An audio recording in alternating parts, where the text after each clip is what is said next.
This is the Lawrence County SportsNet, powered by LCAT. Gold heading back to Lawrence County. Your home for the County of Champions. Can you say three-peat?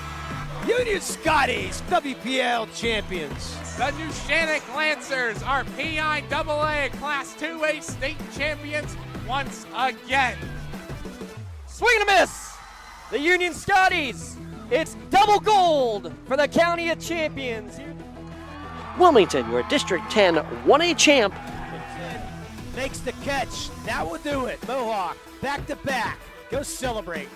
The top local athletes and the top sports moments all featured here, live or archived at lcsportsnet.com. There he is. Left corner for three. He's the now all-time leading scorer. Palmer McCain makes the catch. Somehow the adjustment, and he is going to take it to the house. It's Monitis, works through Ritson, has a chance, score! Off the tip of the glove of the first baseman, Benedict. That's recovered, and did they get her? They did! He has wide open. Dave McKnight gets the touchdown. Featuring over 100 broadcasts of county events in over a dozen sports. Your voice for Lawrence County sports. The gold ball headed home to Newcastle. This is the Lawrence County SportsNet. Coming to you live from Neshannock High School. Spring sports season is upon us as we have the WPIAL section opener for the Neshannock Lancers, the second game of section play for the Laurel Spartans. It's number 1 versus number 3 in Class 2A softball. Today's broadcast brought to you in part on the Lawrence County SportsNet by Malik Chiropractic, by MVP Insurance, by Castle Asphalt, by UPMC Orthopedic Care, by The Red Zone, Medore Bonner Law, Nick's Auto Body, Parada Jones McCree, Doran Concrete, Luxembourg Garbett Kelly and George, the Newcastle Transit Authority, Gem Builders Incorporated, the Crane Room Grill, Pontius Insurance, the City Rescue Mission, Works in Progress Paint Services, Riverside Apartments, the Tri-County Principals Association, Something for Your Wall Photography, and the Lawrence County Community Action Partnership. Eric Thomas alongside. I'm James Dotson, Matt Flannery, our producer. The two guys I'm sandwiched around right now, well, they just barely got back from the Giants Center, finishing off the winter sports season, working with the PIAA radio network for the 6 championship games there. And, hey, it's time to get into the spring sports season. And with that, that's the first thing Coach Jackie Lash told me, Erica, when getting here. Is like, I've had 2 practices with my full team. We have no idea what our lineup is going to be. We're still playing with it. We're still trying to figure it out. They got 1 game under their belt yesterday. How huge is that for both of these teams, but especially for Neshannock that has been missing a big chunk of their lineup here, getting with the team going all the way to Hershey? Well, I think it's huge if you get any game under your belt at this point in the year, because you only know who knows what the weather's going to be like day to day anymore. I mean, it was 85 on Sunday, and now today it's cloudy and dipping into the 50s again. So anytime you get a game in, some questions about this Neshannock team. Who was going to replace Addie Fry in the circle? I think we got a little bit of a preview of that yesterday in their opening win. It wasn't the dominating offense that we were used to seeing last year, but 7-1's a comfortable win over Hopewell. And there's still plenty of pieces on this team from a season ago that bring back the championship pedigree. And they're going to be right in the mix no matter what at the end of the year. As long as the pitching stays stable for the Lancers, they're going to be in this thing the entire way. And from Laurel's standpoint, I mean, a mercy rule win, what do you really know after a team wins 15-0 in their opening game? That's a little bit tough to tell you much about a team when they just go through their first game and throttle somebody and play only 3 innings. So this will be a good test for them, too. Lineup top to bottom is pretty good. They put the ball in play very well yesterday in their opening game, and we'll see if their offense carries over today. Yeah, you mentioned with the new pitcher, Gianna Paglia, had 9 innings thrown over last season. Threw 4 innings yesterday, and then Anna Measle finished off the last 3 for a 3-inning save in that game. So you got to see both the senior and the sophomore in the circle, and you're probably going to see we expect a multitude of pitchers on the Laurel side over the course of the year, because both Riley Balcom, who's going to start today, and Claire Zeppelin, who was a freshman last year, a sophomore this year, another senior-sophomore combination, both threw almost the exact same number of innings last year. Balcom at 52 innings even, Claire at 51 2/3. So I think both of these teams are going to utilize, mixing up when you need to, and it's going to be great. Yeah, you don't have an Addie Fry. You don't have an Addie Deal, but you have 2 quality pitchers on both sides that you can feel confident of throwing in there, especially if one pitcher isn't having their best day. Well, and if you get the offense that Laurel put out yesterday, too, anybody's going to feel comfortable throwing for them, too. I mean, top to bottom, everybody in their lineup yesterday got a hit, leadoff spot with Ivy Pancher, 4 RBI yesterday, walked, struck out once, but then had 2 runs and including a home run. But they literally got a hit from everybody in the lineup 1 through 9, so that's a big deal as far as keeping your pitcher comfortable. Neshannock's still going to have to work out a couple of lineup issues here. I mean, the bottom of their order did not hit very well yesterday. Most of the thunder came from the top. That's what you expect because that's where your championship returnees are at. So we'll keep an eye on that, see if again, the bottom of that order can develop.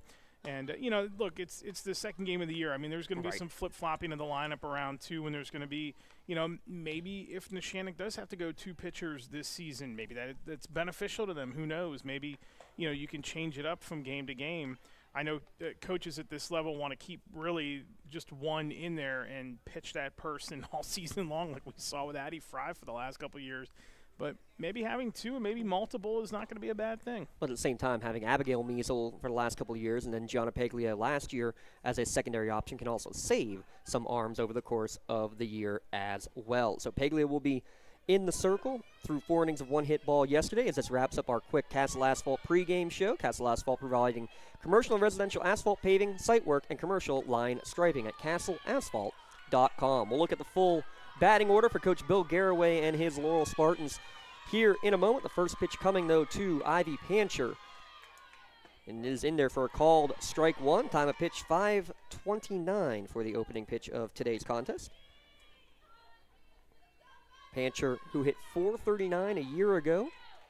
One of a couple of players in this lineup. Didn't have a home run a year ago. Got a home run in opening day yesterday in a 15-0 win over New Brighton, as that one's fouled back for strike 2.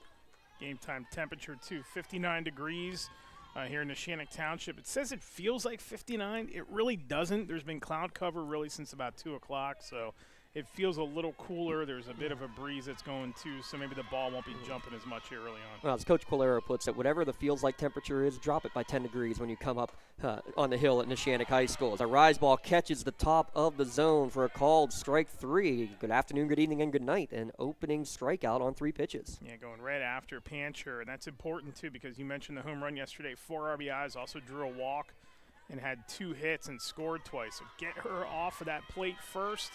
Get her out of that, keep her off the base paths, and start going through the order and settle in. But a lot back for this Laurel team, including Macy Lang, who hit over 500 a year ago. She steps in with 1 down to the top of the first. She's first pitch swinging, popped up on the infield. Lambo going back and will make the catch. 2 up, 2 down here in the top of the first inning. Let's take a look at the full batting order. It's brought to you by the Crane Room Grill. She stopped by after the game or tomorrow for all those late night hoops games. What's the last time that last game starts? 10:30, something like that? 10:30 tomorrow night. You got it. We'll see if we can keep everybody, keep them open that late. Pancher, Lang, Fell, Kroll, Evans, Seifert, Balcom, Pasco, and Bayer with the pitcher Riley Balcom in the flex, Bayer the DP. Another first pitch strike, and that was one of the things Addie Fry was so good at that you really flew under the radar. All the gaudy numbers of the home runs and the strikeouts in the circle. First pitch strikes and about a 75% strike percentage over her career. Incredible for her. Here, Paglia, though, completes a 1-2-3 inning, inducing the ground out. And to retire Fell and retire the side. Laurel 0, Neshannock coming up to bat. When we return, you're watching high school softball on the Lawrence County SportsNet, powered by LCAT. Hey, Mom, do you need a ride to the store today? Oh, no thanks, hon. I got it covered. Mike's taking me. Okay, well, you have a doctor's appointment tomorrow, right? I can take you to that. No, I got it covered too. Mike's taking me. Mike? Yes, Mike's my Axe driver. Picks me up right at my door and even helps carry my groceries. It's so convenient to schedule and ride with Axe. Wish I would have called him sooner. Okay, Mom. Sounds like you got it covered. I have an apple pie ready to eat. How about you help me with that? Contractors, the Department of Healthy Homes needs you. From small to large residential projects, you can help families live safer and healthier with the quality work you do. It's rewarding in more ways than one. Call LCAP's Department of Healthy Homes today. Coming in here. A 6-pitch inning in the top of the first inning for Gianna Paglia, and now the Lady Lancers, the defending 2-time state champions, coming up to bat, Eric Thomas. Yeah, we'll see what the lineup looks like here, if they can get through the top of the order from a Laurel standpoint. Really, again, the thunder in this lineup, Jaden Nogue is going to hit second today, 2 runs yesterday. RBI and a walk, went 2 for 3. And Brianna Frangel led it off yesterday, too, 2 for 4 with 2 runs. So it's really the 1-2 in that order. And then what Neshannock, I think James is going to have to do this season is figure out who's going to be their power hitter, because that was Fry last year, and that is not there right now. So we'll see if Paglia or anybody else picks up the slack there hitting-wise. Yeah, I mean, you lose your 1, 3, and 4 hitters from a year ago. Was the first pitch to Frangel, misses upstairs for ball 1. You know, Miley Anderson, just a speedster. Jaden Nogue obviously back. She'll be going to Kent State next year, but not only Fry, but you lose Gabby Quinn, 2 4-year starters that were in the middle of that Lancer lineup. And I think the big one, and we'll talk about her more in depth in a moment, but how about Gabby Antuano? She was a spot starter at DP, every once in a while catching, but she comes right in and is the 3-hitter on this Lancer team. That's asking a lot. And I think the other, last year we talked about, too, having a new catcher for Fry and what factor that might have been. At least it's a new battery this season, so it's going to be learning as you go or getting a feel for it as you go, and that's really what Jackie Lash was referring to. Didn't have a lot of time with the full team, and that's one of the things you got to work on when it's a new pitcher, new catcher. 2-2 now the count to Frangel, and it's going to miss down and in. Count runs full, so 6 pitches at least will be thrown to the first batter for Neshannock. Again, Paglia threw just 6 in all at the top of the first inning. Frangel moving from the 7-8 spot in the order to leading off this year. Fouls off that one. Count remains full. 200 feet down the left and right field line. No sign in center, so by memory, I think it was 210, maybe 220 to dead center. Don't quote me on that. Coach Lash can yell at me later. Payoff pitch again, fouled off down the right field line and out of play. So good leadoff here from Frangel. Got baseball going on to our left here. Yeah, JV game going on right now, Eric, and I think varsity against Central Valley at 7 o'clock. This one's lifted. This one is in play, though, on the right field line, giving chase, and it's going to fall foul in between between Lang and Kroll. So we take a look at the rest of the Medora Bonner Law defensive alignment. Balcom, Pancher, and Kroll in the outfield left to right. Evans and Fell on the left side of the infield. Macy Lang gave chase on second base. Lizzie Pasco, the first baseman. Hayden Seifert behind the dish for Riley Balcom. Payoff pitch is going to miss away.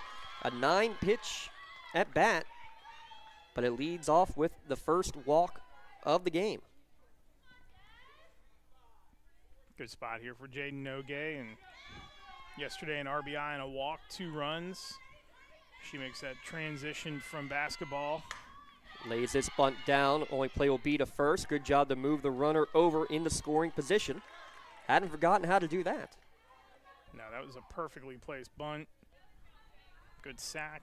Get the runner in scoring scoring position and get your starter some help early. That's what this team's been so good at. I mean, they can nickel and dime you last year and just move runners over and steal bases, and all of a sudden you got home runs that are going out to deep center. And good job by Maddie Evans to get the ball out quickly, because even though she was flying up there defensively, still got to go quickly to make sure that you retire the speedy Nogue there at first base. 1-0 the count now to Gabby Antuano, and she drives this one into the right center gap. And this will bring in your first run of the game and your first Parada Jones-McCree RBI of the season. Gabby Antuano had 8 last year, gets her first of the year, and gets a 1-0 Lancer lead. It's a good rope to left to right center, rather, and you can just tell the difference when you leave the turf there. The grass is a little thick out in the outfield, and it didn't look like Kroll got a great break on it. Kind of stumbled right before she got underneath with to try to make the catch, and it dropped in front of her. And then a little bit heavy picking that ball up, too. So it's going to be something to watch here. It's cooler. It's been damp. Yes, there's been some heat that came through the area over the weekend, but when you get these cooler days that come in here in these cloud covers and that gets a little heavy out in the outfield, that might be tough to move around. Parada Jones-McCree, attorneys at law, excellence is their guarantee. Swing and a miss for strike 1. It's Gianna Arelli who is the courtesy runner at first base. And quickly up 0-2. Now is Balcom against Paglia. Had a double, a run-scoring double in the first inning yesterday to Paglia. She fouls this one off and out of play. So that's already, by my count, 4 foul balls wasted with 2 strikes by these Neshannock hitters. And we're only in the fourth batter of the game for the defending state champions. As this one's driven towards center field, going back on it as Pancher, but she has room. She'll make the catch for the second out of the inning. I think there's your point right there, Eric. Ball sounded good off the bat, but wind, if anything's blowing in, and it's cooling down in a hurry. Yeah, it's not going to travel much. You know, the humidity is not a factor here this afternoon into the early evening, so ball isn't going to travel. It's not going to pop off the bat as much. Remember last year during the state championship games, I mean, everything was flying everywhere. It was so hot in State College those 2 days, and you didn't know if that ball was going to carry out of the ballpark like we saw a couple times or it was going to fall just short. Downstairs, 2-0 to count to Callie Biondi. Also had a pair of RBI in the win against Hopewell a day ago. She hits this one the other way, but it'll drift foul. 2-1 to count. Neshannock with state championships 3 out of the last 4 years. And as incredible as it is, Eric, it's 101 wins in the last 102 games that the Neshannock Red and White have put a jersey on this softball field. Yeah, that's incredible. You don't see many runs like that. That one's hit hard towards third base. Taken on a hop by Evans and thrown to first for the 5-3 putout to end the inning. But Neshannock gets a run on a hit and takes a 1-0 lead at the end of 1 inning of play. Back in a moment here on the Lawrence County SportsNet, powered by LCAP. Castle Asphalt and Construction is driven to provide quality, cost-efficient pavement-related services to Western Pennsylvania. Every paving or construction service at Castle Asphalt begins with a thorough site inspection of the area to allow their team of professionals to become familiar with the unique conditions of your home or business.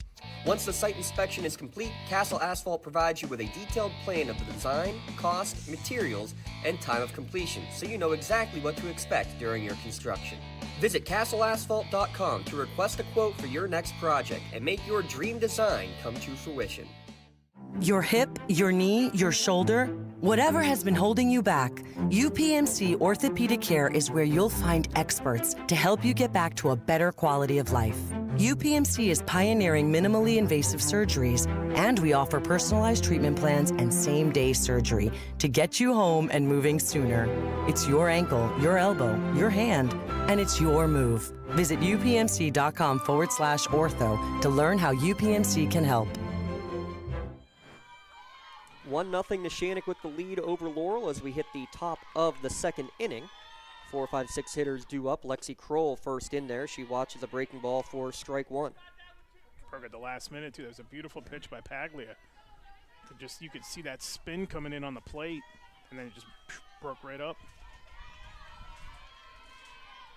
0-1 the count. This one misses downstairs. Evens the count at 1-1. There's a real quick look at your defensive alignment here for Neshannock. Skodak, Nogue, and DeSalvo from left to right. Lambeau and Biondi on the left side of the infield. Ferengel at second, Measle at first. Antuano behind the dish for Paglia. Again, 2-0 record last year in her 9 innings thrown.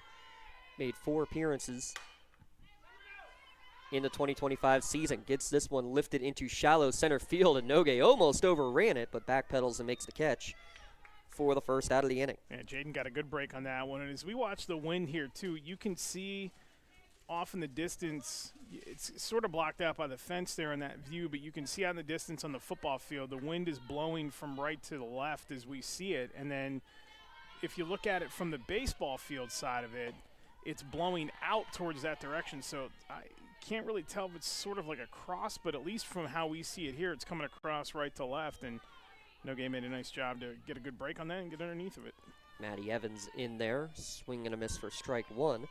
Evans, who hit .434 a season ago, pops this one up down the right side. No man's land as DeSalvo going back gives way to Ferengel going out, but Ferengel, unlike at State College last year where she made one of the most spectacular catches that you'll see a second baseman make, that one goes off the heel of the glove and falls down. It'll be an E4 for the first base runner of the game for Laurel.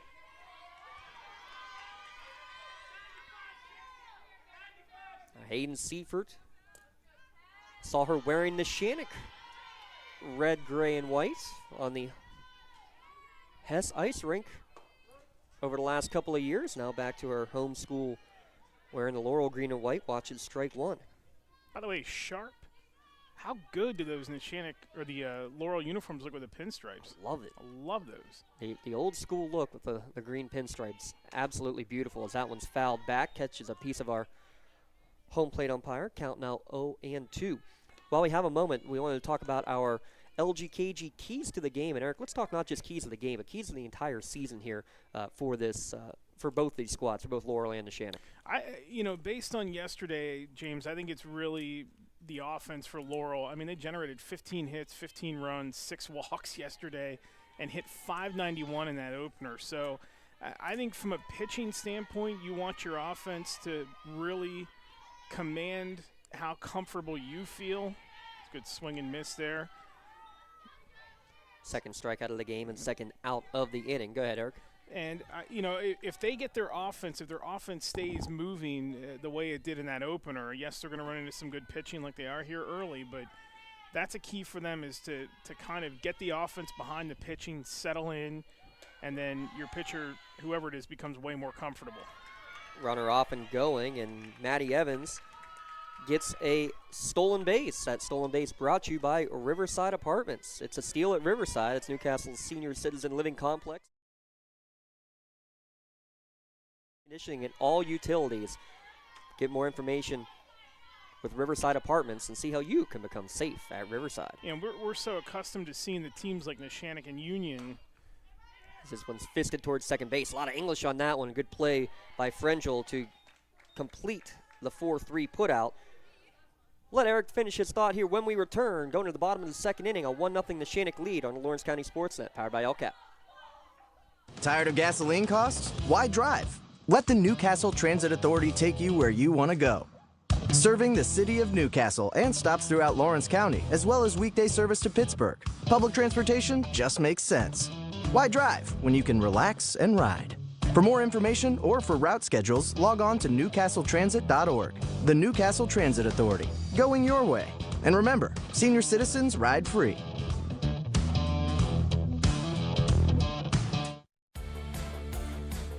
Attorneys Parada, Jones, and McCree are dedicated to giving their clients the best chance at a positive result. From personal injury, criminal and corporate law, real estate, municipal law, to wills and estates, their team will work with you through every step of the legal process. With Parada, Jones, and McCree, excellence is our guarantee.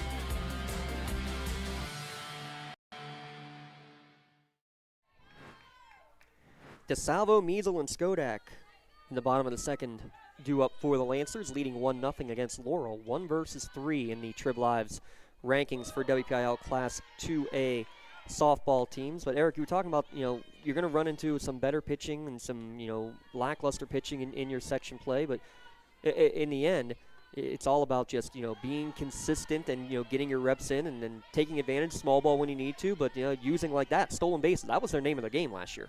Yeah, and again, we're so used to seeing like Neshannock and Union just pound teams and then fill in the excellent pitching behind it. And as DeSalvo is going to draw the walk there to lead it off, I think that from a Laurel standpoint, I think it's the opposite. I think their offense will really help carry their pitching if they can continue to put out at least half the output that they did yesterday. They're going to get some pretty solid performances. Your pitcher's going to feel a lot more comfortable, in this case, Balcom. Great bunt from Anna Measle will again advance the runner, and actually she will reach base as well. The throw low and heads up running by DeSalvo. She'll go first to third, so that'll be a sacrifice, and then error on either the pitcher or the first baseman. Not sure which way you want to go on that one, but either way, 2 on, nobody out. And I think from the Neshannock standpoint, I think it's just a matter of getting reps with the full lineup. That's tough. That basketball team went through a lengthy season, 35 games that they played this season, 33 games, something like that. Mm-hmm. And, the emotional toll it takes cramming all those things into a week and getting to Hershey and playing for a state title and, not having the outcome you want. And you got to turn right around on a Monday and turn it on and start playing the spring sports. It's just really a matter of reps. It's a matter of Paglia getting comfortable. Business as usual for them. Ball gets away. Runner was off and going with the pitch going to second base, so credit a stolen base for Measle, and then scoring on the wild pitch will be DeSalvo to make it a 2-0 advantage for Neshannock.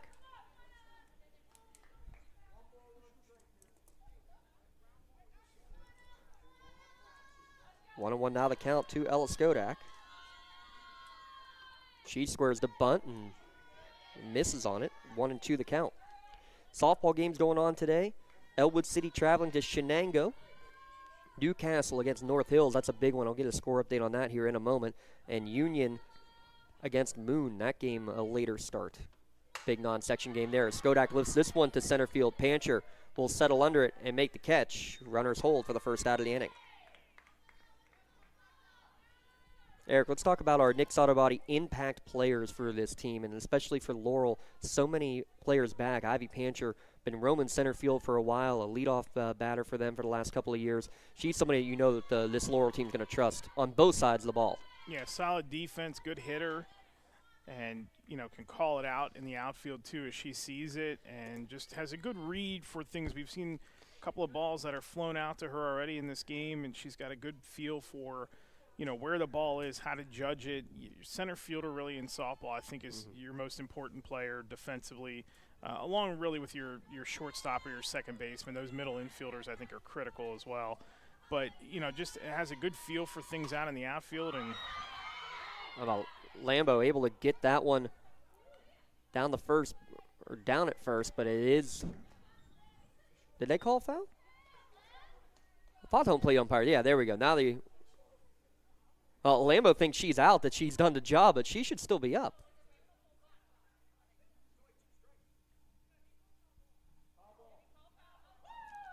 Yeah, everyone was confused. Yes, it was a foul ball called. It never left the box. Coach Garraway and chatting with Coach Nogue, third base coach Donnie Nogue, like, oh, they called foul? Yeah, Sounds good. It never left the batter's box when she laid it down. It just laid right like half on it. Swing and a miss, and a break for Laurel as they will get a strikeout, first strikeout of the game for Riley Balcom. 2 away in the bottom of the second. Now top the order, Brenna Frangel coming to the plate. I think, another big key for Neshannock this season, James, is going to be these players that are back buying into, hey, we're still one of the best. First pitch swinging, that's a pop-up taken by Lang for the third out of the inning, but another run across. A leadoff walk scores for the second straight inning. And Neshannock, a 2-0 lead through 2 innings. Back in a moment on the Lawrence County SportsNet, powered by LCAP. Tonight, someone is cold, hungry, and forgotten. At City Rescue Mission, we're more than a shelter. We're a bright beacon of light in our community, serving those in need to make our community stronger and healthier. We offer real help and real hope, and that hope is Jesus. We serve him by serving others in love, grace, mercy, and compassion. But we can't do it without you. Be the reason someone's story is rewritten in Christ. Give today at cityrescuemission.org. When it comes to protecting those you love, the businesses you've built, or the things you've earned, you need someone you can trust. Who better to protect your interests than a local insurance agent? Pontius Insurance is a team of local agents helping local residents in Lawrence County and surrounding areas, specializing in auto, home, business, and life insurance. Come see Dan Pontius, Jessica Dix, and Tracy Giddings, and the rest of the team at Pontius Insurance, and receive the personalized service you deserve. Top of the third coming your way. Neshannock leading 2-0 over Laurel. Here's Eric Thomas to take you through the middle 3 innings. So Paglia will deal out of the circle. First pitch swinging. And that is on Lizzie Pasco, the leadoff hitter here in the third. It's 2-0 Neshannock. Good pitching so far by Paglia. Struck out 2 and has been aided by her defense. Second one, and that's lifted foul. Third base side. It's going to hit the roof of the dugout. 0-2 now to Pasco. Pasco yesterday 1 for 2, an RBI, a walk, and a double.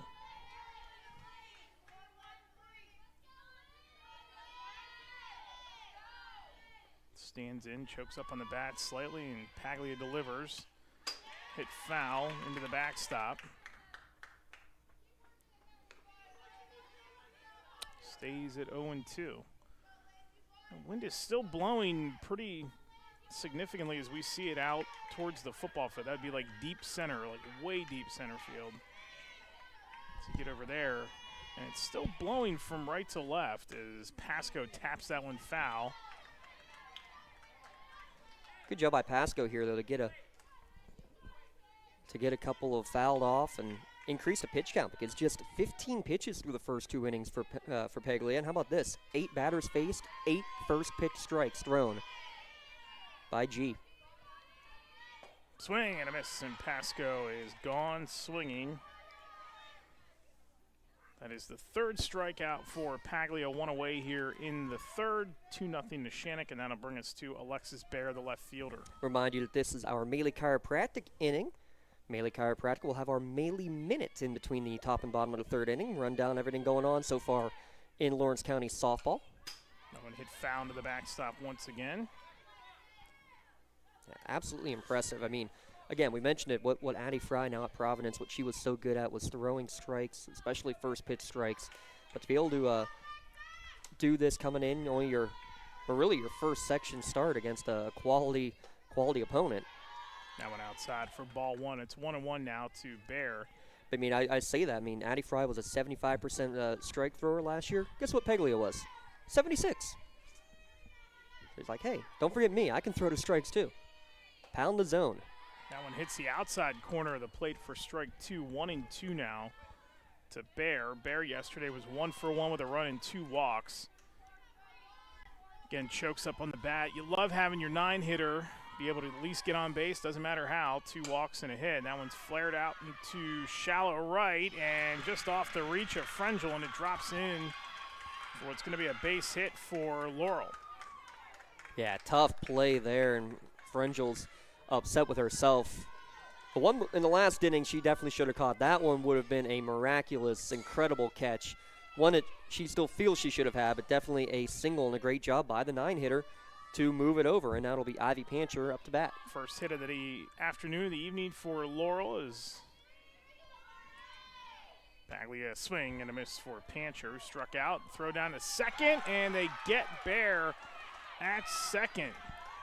And again, Laurel loves to try to steal, and Coach Garraway, who coaches first base, is asking if they can get any sort of conversation. I don't know how you're going to be able to get any sort of appeal unless they're going to maybe claim that the base was being blocked, but the umpires will have a discussion. Beautiful throwdown from Antuano and a quick tag to be made. It's going to be a quick discussion. Yeah, I mean, because in all honesty, there's really not much that can be done there. Even if an umpire is blocked by one of the players, whether it be the fielder or the runner, that's still his call no matter what. The only thing really you can get an appeal from the other umpire is, pulling a foot or maybe blocking a bag, but that's even that would be very rare. Bailey, a swing and a miss. But again, 9 stolen bases yesterday, 67 stolen bases a year ago. That's Laurel's game. They want to get runners on base and get them moving. Unfortunately there, though, that may help take them out of an inning. The 0-1 is in there high. Or I'm sorry, that was the 0-2, and that is strike 3 on Pancher, who is down for the second time on strikes this afternoon. So no runs, no hits, no errors, and nobody left. Still 2-0 Neshannock here on the Lawrence County Sports Network. And that'll take us to the middle of the 3rd in our Melee Minute. All right, let's, Matt Flannery, put me on the clock, your Melee Minute. Let's take a look at the teams going on across Lawrence County. Laurel again won their opener yesterday, 15-0 over New Brighton in 3 innings. Ivy Pancher and Lexi Kroll went yard in the game. Neshannock also won 7-1 over Hopewell yesterday, with Peglia and Measle combining on the 2-hitter in the circle. Shenango, they're off to a 3-0 start. They're averaging 14 runs per game, Eric. How about this? Brianna Alusha hit 2 home runs against Wilmington on Saturday. She has a home run in all 3 games for the Cats. Oh, she's also averaging 2 strikeouts per game in the circle. They're playing Elwood City today. Riverside starts their season today against Aliquippa, looking to build off a big upset in the playoffs last year over this Laurel team, and they have a good chunk of their squad back. Shenango Riverside will have coverage maybe on Friday if weather behaves. Mentioned Elwood City, they're 1-0. They beat Southside 4-3 on Friday, thanks to O'Reilly Prestapine scoring the go-ahead run. They are at Shenango today. They play Mohawk on Monday. We'll be there as well. Mohawk, who suffered their first loss of the year, 4-3 to West Allegheny after winning 2 games down in Myrtle Beach. Real quick, Newcastle will get you a score update on that one. We'll talk about Michaela DeGenero with 2 home runs in each of their last 2 games, and Gabby Mangieri started the year with a 3-home run game. Wilmington got 1 game in. They're at Jamestown today. Union lost in a walk-off in their opener, 13-12 against Montour last week. They play tonight against Moon. It's mid-season form. I like it. Not bad. It's the Melee Minute Plus. You need more than just the 60 seconds. And unfortunately, with softball, they do not give you 60 seconds between innings. Those girls are out there ready to go. That's a run on cue. We have a couple of final scores coming through. Get it after this 1-1 pitch. Nogue flies that one foul. Third base side, it's Nogue, Antuano, and Paglia for Neshannock here in the bottom of the third. Shenango 8, Elwood City 7. That's a final. Newcastle 5, North Hills 2. That's a final. That's a big, big win for the Lady Canes to start their year. Huge win. Nogue rips that one to right, and it's back at the fence, and it hits the base of the fence. Jaden will stop at second and stand there with a stand-up double to lead it off. Oh, that's impressive in mid-season form as she gives the Japanese salute. A little curtsy there. Mini bow, because to get your hands through that quickly, Eric, to keep your hands inside the softball and not just hook that foul, really impressive. Antuano swings at a low one for strike one, 0-1 now. Yeah, got a piece of it, so Nogue will have to return. Single and an RBI already today for Antuano. That one is hit into right, and it bounces there. Nogue's going to hit third, round third, headed for home. The cutoff throw is going to allow her to slide on in there. And on to second is Antuano. It is 3-0 Neshannock here in the bottom of the third. And both of the singles for Antuano, both great job of going the other way, going where the pitch has been thrown and just lacing it to right field to get that base hit, drive in a run. And again, Coach Garraway wants to have a conversation, but that was a beautiful slide from Antuano. Definitely could see on that one the right hand coming around and being able to get his arm around the bag, or around the tag and into the bag, I should say. For another Parada Jones-McCree RBI and a run in now all 3 innings for Neshannock. Yesterday, Antuano 1 for 3 with a walk, so good start to the season for her. Picking it up here in the home opener with 2 ribbies. That'll take us to Paglia, who takes a big cut for strike one. It's good to see Neshannock going to do some under the lights here baseball-wise tonight. And that one check swing, but Paglia did go around, so it's 0-2 quickly. Yeah, how about that, though? Again, Antuano, 8 RBI last year, kind of in and out of the lineup, as we mentioned earlier. 2 RBI already in this game, stepping into that 3-hole like it's nothing. That one lifted straight up, backstop, and it's going to fall in for a foul. Paglia will line it up at the dish and do it again. Yeah, Hayden Seifert, slow to get the mask off. That's the biggest key. Anytime the ball is popped up, the catcher got to get the mask off ASAP and locate the ball. You don't want to throw the mask until you find where the ball is located. Inside, and Paglia turned on it and pops it up to short for this first out. So 1 gone, and that'll bring up Callie Biondi, the shortstop, who grounded out to third in her first plate appearance here this afternoon. Runner on second is Antuano as Biondi swings and misses at strike one.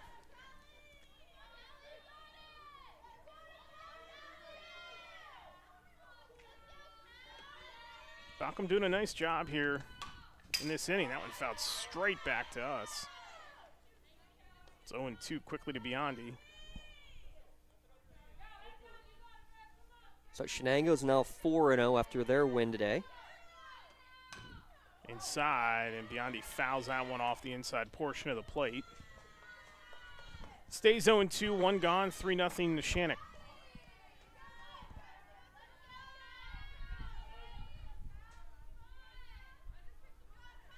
You hear the wind starting to pick up here, and that one outside and misses for ball one.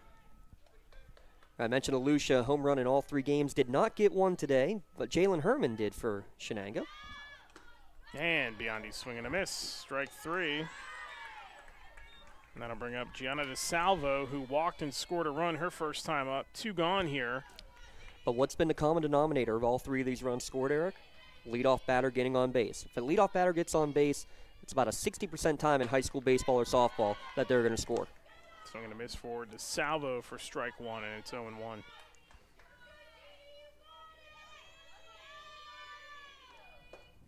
Quickly ahead in the count is Balcom 0-2. Yeah, now dealing. Good little off speed that she's thrown here the last couple of batters. Got both Biondi and now DeSalvo out in front.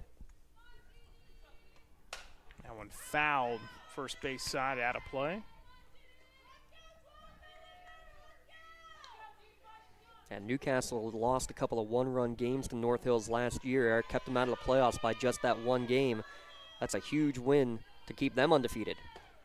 Outside and away for ball one. It's 1-2 now to DeSalvo. Ha! And what did I say? Michaela DeGennaro with a couple of home runs in each of the last two games. How about a walk-off 3-run home run? Inside, and a beautiful pitch by Balcom for strike three. And that will end the inning.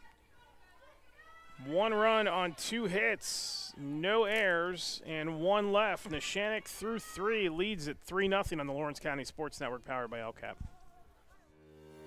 For 20 years, Melee Chiropractic has treated athletes of all ages to help them get safely back to the top of their game. Melee Chiropractic has 3 full-time doctors in their office, and all 3 are former area athletes who have had to battle injuries throughout their careers. They want to help you get safely back on your feet. But more importantly, help stop the injuries before they happen. Prehab before you rehab. Attention all high school student athletes. During your sports season, a $30 visit to the Melee Chiropractic office includes an adjustment and/or all therapy is necessary. From the athletes of tomorrow to the weekend warriors and everything in between. Let Melee Chiropractic keep you in the game. Back here at Neshannock High School, Eric Thomas, James Dotson, our producer today, Matt Flannery. 3-0, Neshannock, they lead Laurel. As the Spartans come up to bat again, it's Macy Lang, Haley Fell, and Lexi Kroll who will do the honors here in the top of the 4th. That one's flown out to left, and it's going to drop foul for strike one. Lang popped up to 3rd, her first plate appearance. If anybody reaches, it'll be Maddie Evans.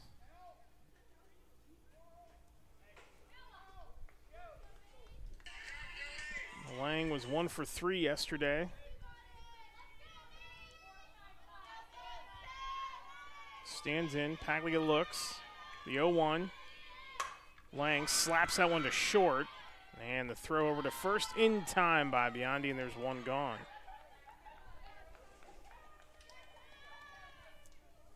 So I bring up Fell, who grounded out to 3rd, her first plate appearance. Fell with an RBI on the season and a triple. Laurel could certainly use the boost right now, down 3-0. Hey, you heard Coach Garraway say between innings, we just need somebody to make a play, somebody to be a spark for us right now. Because all it takes, is you string a couple together. Again, get your players on base, get your bodies moving, play your game. The 0-1, that was on the outside corner. Paglia that time goes upstairs and misses for ball one. It's 1-1.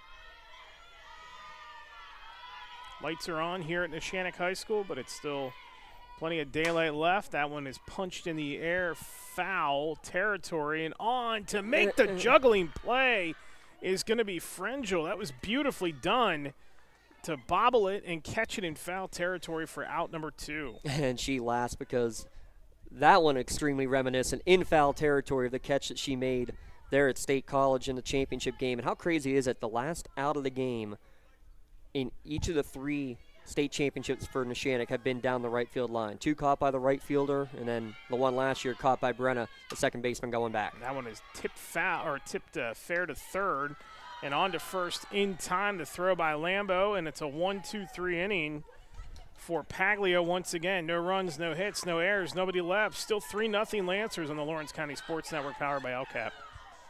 Does your blueprint not match the vision of your building project?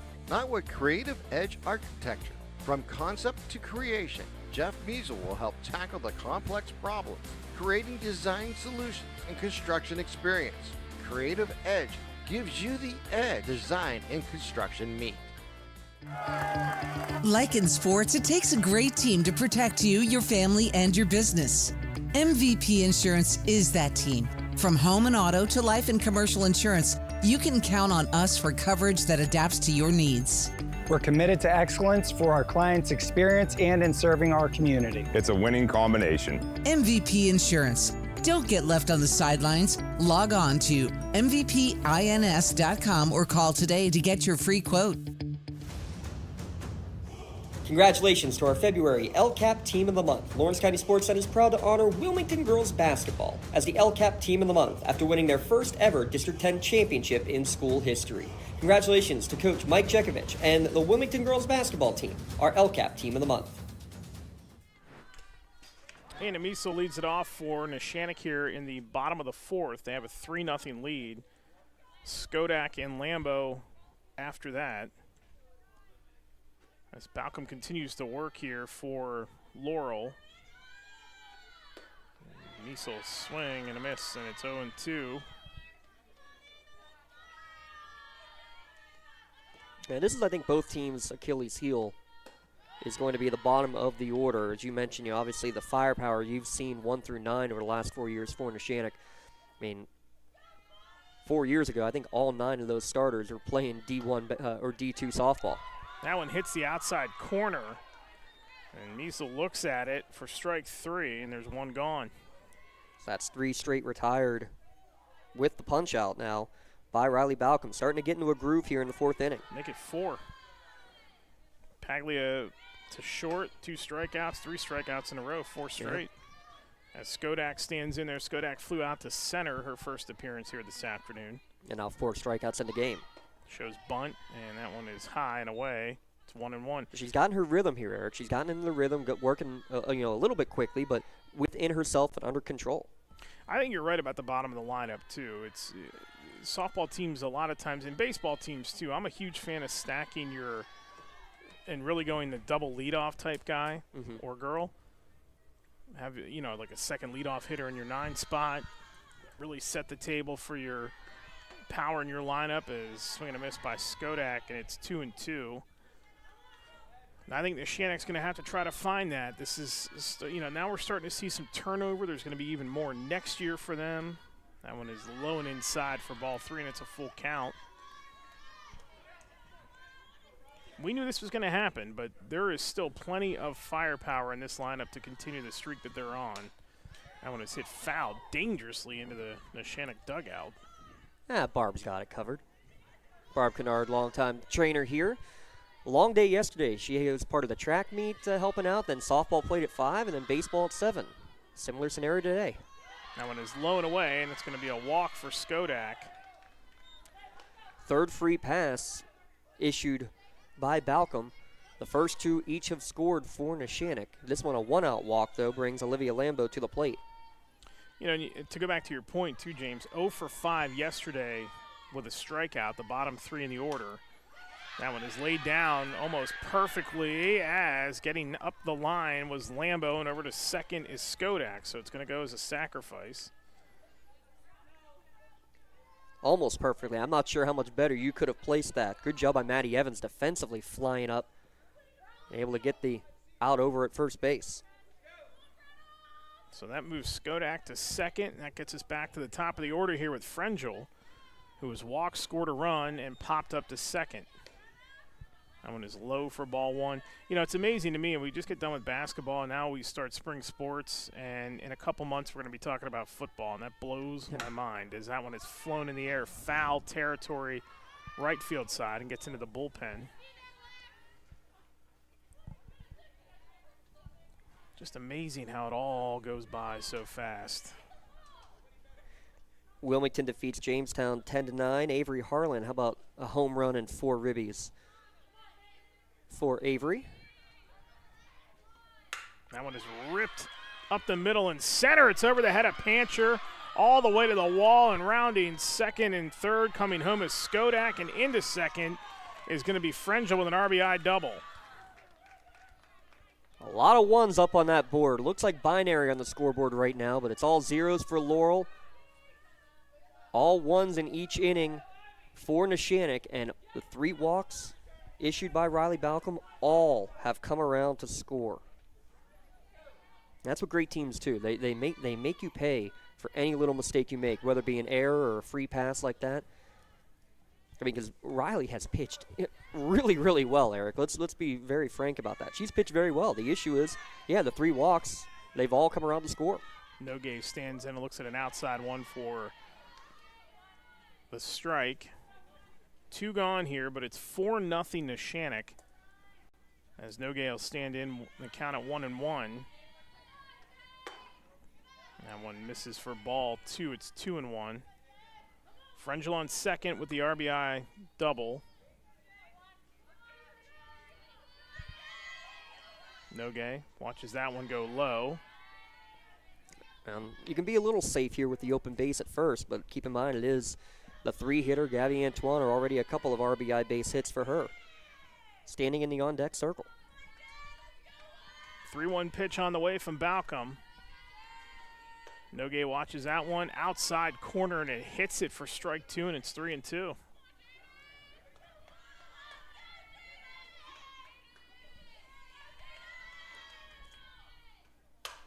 Punches that one right back to Balcom, who lobs it over to first for the out, and the inning is over.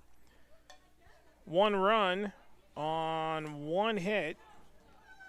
No errors and 1 left. Neshannock leads it 4-0 after 4 on the Lawrence County Sports Network, powered by LCAT.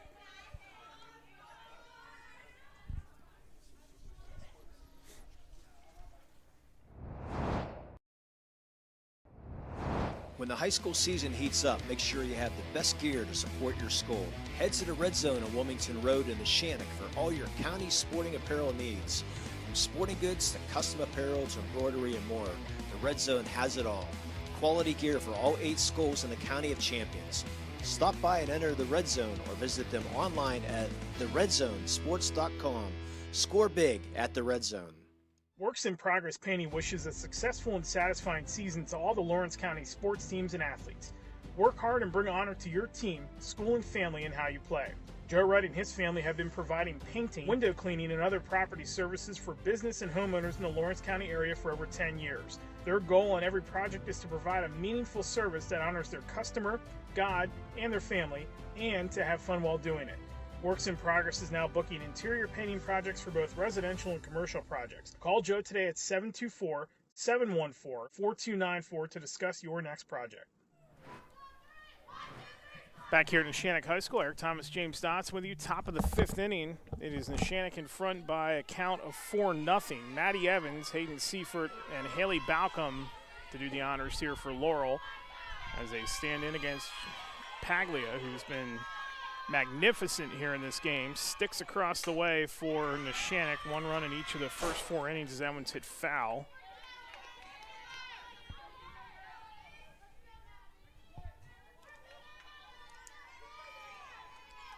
If anybody gets on, Lizzie Pasco would be up.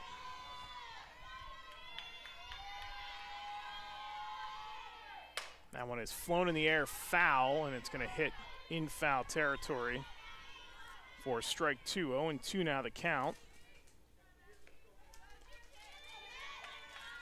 Paglia at 4 innings so far, just 1 hit.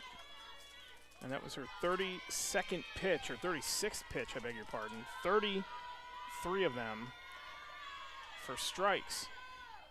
That one's chopped up the third base side. Fielded cleanly, but overthrown to first. And Evans will be aboard on the air as Laurel gets one on here to start the 5th inning.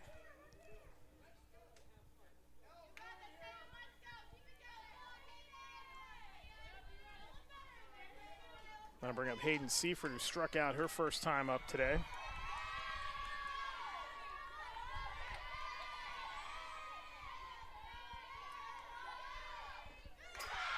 That one gets by Antuano, and on to second is going to be Evans.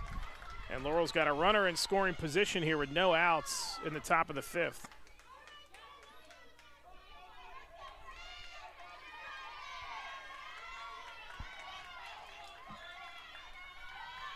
Paglia 1-0. Big cut that time and fouled it in the fence behind home plate. It's going to be 1-1 now. Seifert struck out her first time up. Balcom grounded out to second. Pasco struck out, and then Bear did reach on a single but was thrown out at second trying to steal. So Laurel trying to manufacture something here with the bottom part of the order as that one misses for ball 2, and it's 2-1.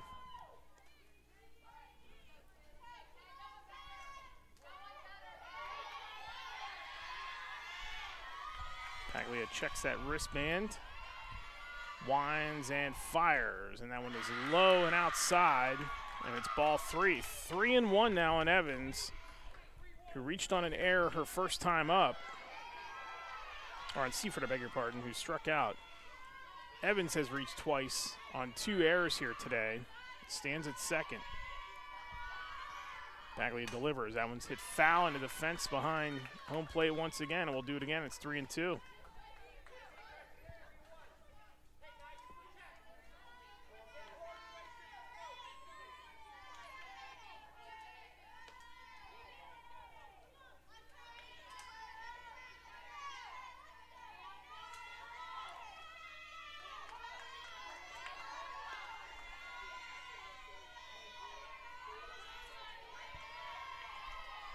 Paglia gets set and fires. That one is flared into shallow right. It's going to drop in.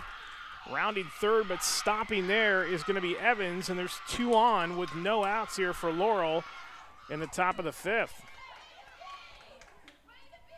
Good piece of hitting by Seifert. And that'll bring up Haley Balcom as they'll pinch run, rather courtesy run for Seifert, and it's going to be Peyton Kabaka who will run.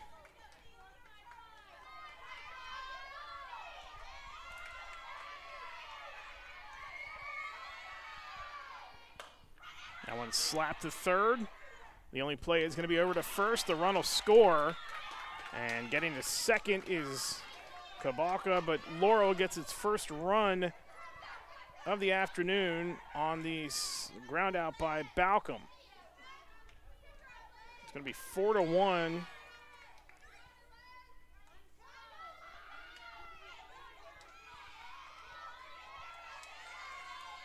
With Lizzie Pasco at the plate. She fouls that one away. So Balcom's going to get credit for the RBI. And Laurel is going to get a runner across the plate for the first time this afternoon with Kabaka on second base. This one hit in the air. Nogue coming in, but going out to make the play is Frangel, and there's 2 away.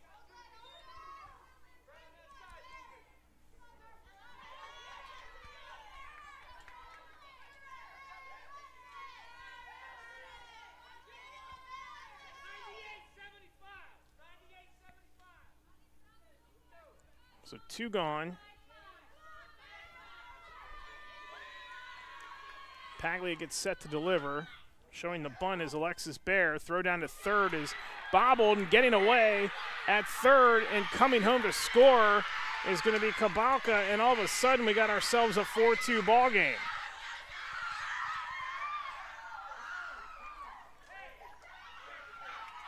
Jackie Lash is going to come out to talk to Paglia.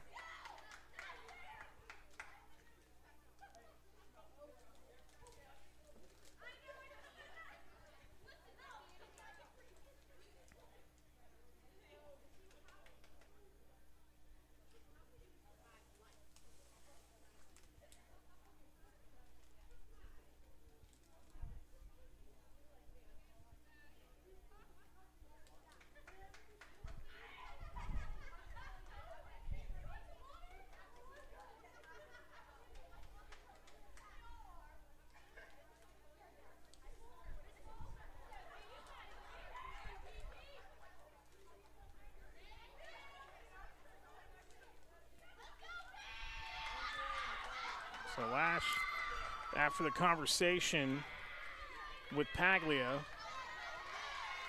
standing in is Bear, who reached on a single back in the third. Was thrown out at second. 2 across here for Laurel in the 5th.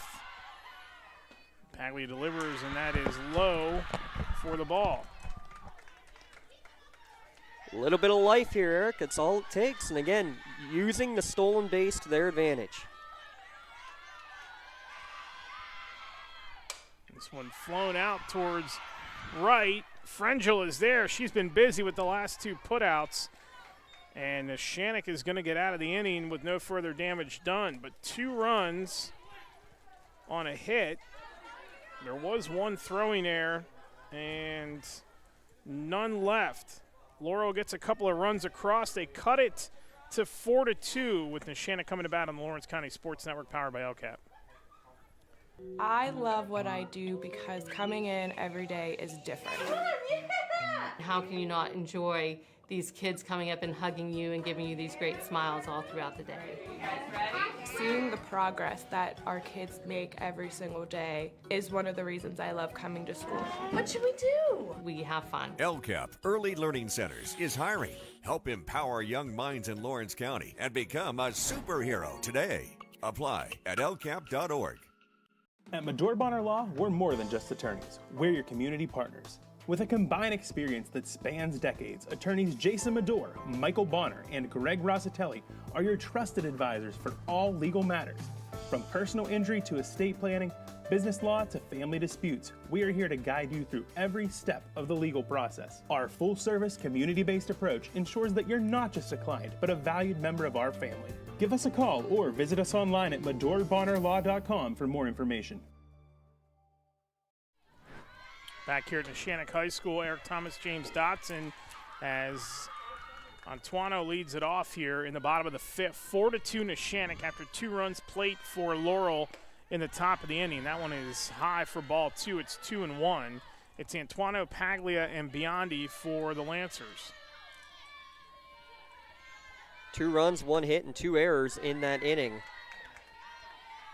as Laurel able to cut the lead in half. Got an interesting story I'll share after this 2-2 pitch. And that one low, and it's ball 3, 3-2. We've seen a couple full counts here. 3-4-5, right where Neshannock wants to be to try to get something back, as they've scored in every inning so far. Antuano hits that one foul, third base side. Got an interesting tidbit. So Bill Garraway, second-year coach here at Laurel, I didn't realize his daughter, Adriana, one of the assistants on Neshannock. Aha. Said there has been a lot of 4-letter word talking going on this week at the dinner table. That one is hit up the middle to short and on to first. Great play at short by Fell to make the throw across to Pasco, and there's one away. I mean, let's just be honest here, Eric. Lawrence County softball has been arguably the best county of softball over the last 5 or 6 years. That's even before that, because back when Adriana was playing at Elwood City in the 2017, 18, 19 around their stretch, Elwood City was dominant. What a stab at third and throw to first again by Evans. Mark that down as a play of the game nomination, especially if Laurel can work all their way back here. Still a couple at bats left to go, but that took away extra bases from Paglia. That was right down the third base line. That was going to be big-time trouble for Laurel. Evans has been busy at third. And this one hit in the air, and getting underneath of it is going to be Fell, and that's a quick 1-2-3 inning for Balcom, as there's no runs, no hits, no errors, nobody left. We've played 5. We're going to 6. It's 4-2 Neshannock on the Lawrence County Sports Network, powered by LCAP. Whether you're hosting a big party, it's family dinner night, or you just need a place to go and watch the big game, the Crane Room Grill is the place to be. Need that something special for your upcoming event? Ask about the CR Brewing Company's custom brewing options to give your big day that personalized touch that your guests will never forget. Visit craneroom.com to see their full menu, or call in your takeout order now at 724-656-1553. The Crane Room Grill and CR Brewing Company, a winning combination. Riverside Apartments is Newcastle's premier senior citizens complex. Looking to downsize but still maintain your independence? Riverside Apartments is within walking distance of many of the stores and restaurants of downtown Newcastle. Large efficiency and one-bedroom apartments currently available for rent. Riverside features on-site laundry facilities, a main floor lounge area, full security door system, storage areas, and reserved on-site parking. And best of all utilities are included, including cable and air conditioning. At prices under $500 per month, there's no question it's a steal. You're safe at Riverside.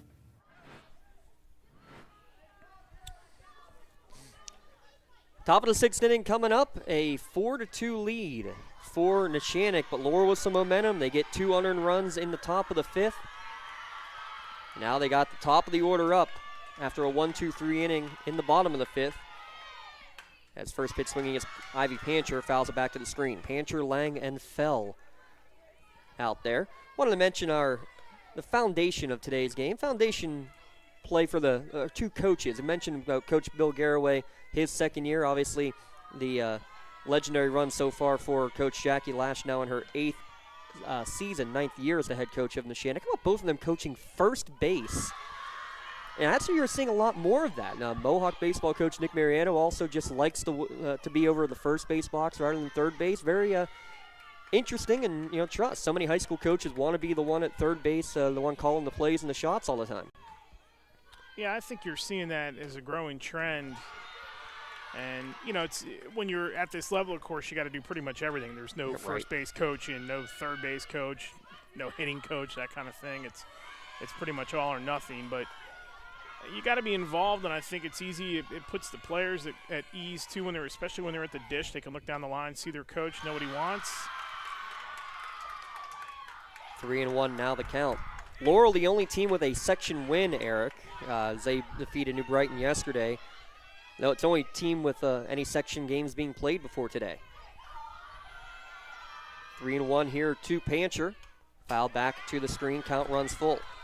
Got another out-of-town score update. Shenango baseball 25-0 over Aliquippa. Wow. There were 21 walks in the first inning before there was a single out recorded in that game. Aliquippa in the news today, too, because it sounds like their school district, James, is going to implement drug testing. Good. For athletes beginning at 7th and 8th grade. Swing and a miss for strike 3. Third time Pancher has gone down by a strikeout as Pagley has got her number today.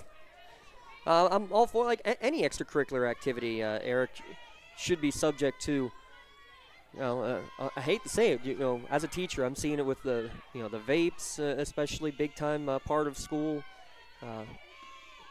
Students bringing those in, and whether it's a vape pen or unfortunately the substance, other substances. No, I'm all about it. Yeah, and you're going to have to go through it at the next level, too, with the NCAA if you make it that far. So you might as well start it now so they're used to it. If 7th and 8th grade is for any extracurricular activity, really the way to go. Maybe more high school. I have to read into it a little bit more, but that's big news today in the WPIAL with Aliquippa. Unfortunately, that's the storyline of all youth, is how much it's that trickle-down effect, and not in a good way. And it's funny because I even remember back in the day, and I think the NCAA still does it, you are not allowed to even consume like a Red Bull or an energy drink if you're an athlete. I think that has more to do with the stuff that's in the drink itself. This one popped up by Lang on the third baseline. Lambo giving chase. It comes back in. She makes the catch against the fence. Beautiful play defensively. I mean, that's exactly textbook, Eric. You find the fence because it gives yourself the room if it comes back in. Run to the fence first. Perfectly textbook done by Lambo there at third base. Fourth either assist or solo put out by Lambo in this game, too. Both third base women have been very busy for these two teams.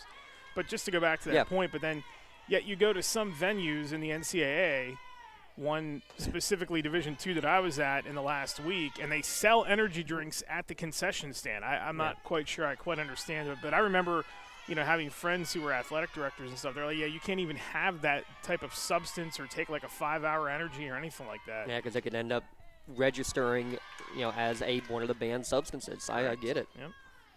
101 to count now to Haley Fell. And how about this? The top 4 of the Laurel batting order right now, 0 for 10 today. Fell a ground out and a pop out in her 2 at-bats. This one grounded into the hole, and Fell says, Mr. Dotson, shut it. Tying run now coming to the plate in the form of Lexi Kroll.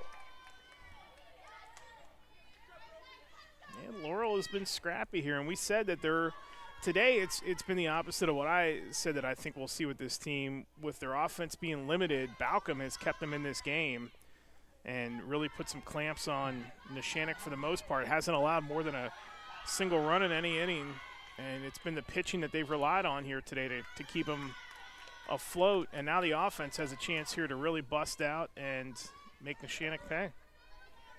And this is something too that Paglia is going to grow into, because a year ago we would just never doubt Addie Fry would get out of the jam.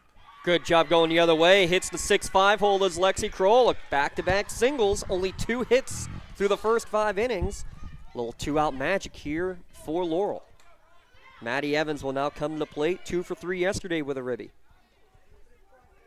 And, that, again, that's not anything against Paglia. It's just something that she's going to have to really start to feel and grow into as the ace on this staff. If that's the route that they go, she'll be dominant. She'll have her days where she shuts teams down and throws no-hitters. And, it's early in the season, and this team is not quite gelled together yet. She hasn't been in the high-leverage situation as a starter.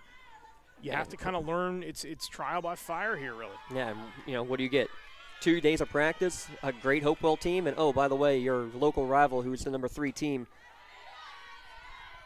Yeah, 2 days of practice with your full lineup. Yeah. Well, and keep this in mind, too. Extra pressure. Number 54 in the circle, they're going for game number 54 in a row. It's a state record, 53 that they've won consecutively, have Neshannock. Another breaking ball catching the top of the zone. She got a lot of vertical movement on that off-speed pitch, Eric. Yeah, we've seen it a couple times. Her breaking ball is pretty good, too, at least what we've seen early on. Haven't seen the rise ball terribly much today, but I'm sure that's in the arsenal, and we're going to see that at some point, too. The 1-2. There it was. There it was, yep. Right on cue. Good hold there by Maddie Evans. 2 balls, 2 strikes, 2 down. She had 19 ribbies a season ago, did Maddie. Can she get a big one here to cut the lead down or potentially tie it up here in the top of the 6th? Infield normal distance, but the outfield looks like they've pulled back a little bit. Pop, foul, back and out of play. Especially in left field, Skodak is inching her way back towards the track, and then in right you have DeSalvo, who's kind of moved in a little bit, and Nogue has shifted over, at least as we see it, from left more to like a right center field here. The 2-2. Another one fisted back, foul, and out of play. And by my count, I think those are the first 2 foul balls with 2 strikes that Laurel has wasted here today, Eric. Yeah, that's maybe finding some rhythm here. Yeah, after some quick innings to start the game, now some lengthier ones here in the 5th and now the 6th. Line drive right up the middle, base hit. This will score 1. And with the throw going errant, that's going to allow Evans, after her RBI single, to advance into scoring position as well. Tying run at 3rd. Go-ahead run at 2nd base after the Parada Jones-McCree RBI. I think a good throw, though, by Nogue to get it into home plate, though, because that really – I'm not sure that the runner, Kroll, thought that Nogue was going to throw it all the way into home plate. I thought she was thinking there might be a cutoff and sort of slowed up at 3rd base. It actually ends up being a decent throw by Nogue, because with that arm strength, getting that all the way to home plate, I think really prevented the run. Now Hayden Seifert fists this one down the 3rd base line, but foul. Fell. Just scored. Kroll standing at 3rd, Evans at 2nd. Seifert, 1 for 2 today. Swings and a miss. Good response here from Paglia, quickly up 0-2. Yeah, this is where you need your ace to really get it and just kind of rise to the occasion. Just rear back, you're in the 6th inning, only another inning and a 3rd to go. Just let it all fly with that arm. Just misses outside. Hitter spot, but just off the plate. Count 1-2. 2 out Lightning for Laurel. Do they have another one in them?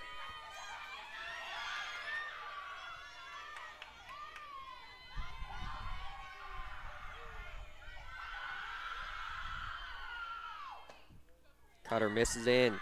Count even at 2-2, and Pegley had to ask for the sign to be given visually because getting so loud down there at field level, couldn't hear the pitch count.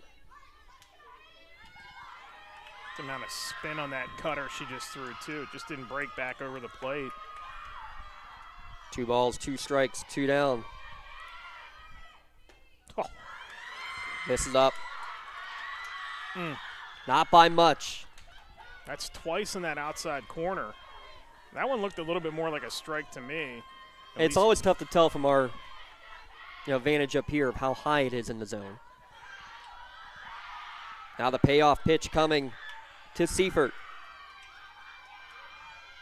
Fouled right back at us. Now some life, some belief from this Spartan team. Trailed 4-0 through 4 innings. They pick up 2 runs in the top of the 5th, 2 unearned runs. Now 3 straight hits with 2 down.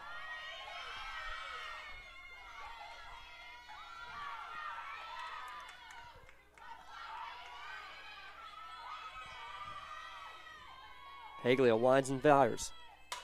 Fly ball, foul.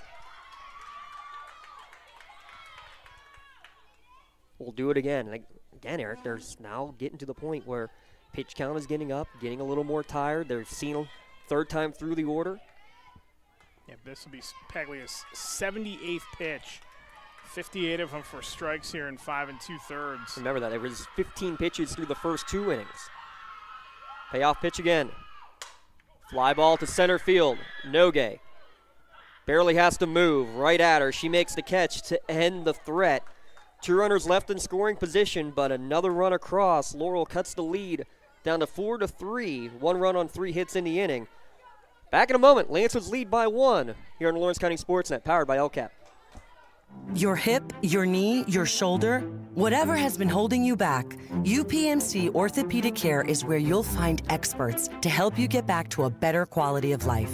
UPMC is pioneering minimally invasive surgeries, and we offer personalized treatment plans and same-day surgery to get you home and moving sooner. It's your ankle, your elbow, your hand, and it's your move. Visit upmc.com/ortho to learn how UPMC can help. Lawrence County SportsNet is proud to honor Laurel's Maggie Alfera as the February Red Zone Female Athlete of the Month after winning the WPIAL Wrestling Championship in the 136-pound division. LC SportsNet is also proud to honor Laurel Wrestling's Colton Carlson as the February Male Athlete of the Month for getting his 100th career victory on the mat and finishing 2nd in the WPIAL Championships at 215 pounds. Congratulations and best of luck at States to Laurel Wrestling's Maggie Alfera and Colton Carlson, the February Red Zone Athletes of the Month. A couple days away from announcing our March Team of the Month. Now we'll announce it right now. It's the Neshannock girls basketball team, as if there was any question. Still accepting nominations for your Red Zone Athletes of the Month for the month of March. Yeah, that was a big surprise there, right? Making their 3rd trip to Hershey in the last 6 years for Coach G.